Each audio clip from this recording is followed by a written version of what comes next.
Asalaamu calaykum waraxmatullaahi wabarakaatuhu. Ciid mubaarak dhammaantiin.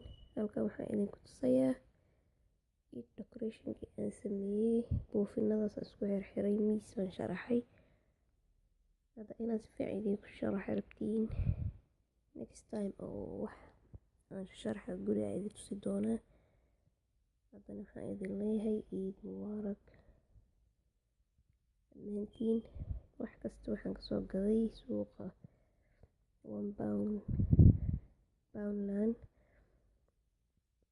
Stickers, buufinada, tissue paper, waxyaabo yaryar oo adi ah iskiiga baahantaa ku sharaxan kartaa guriga, kadibna waxay kuugu soo bixiya wax yar oo qurux badan.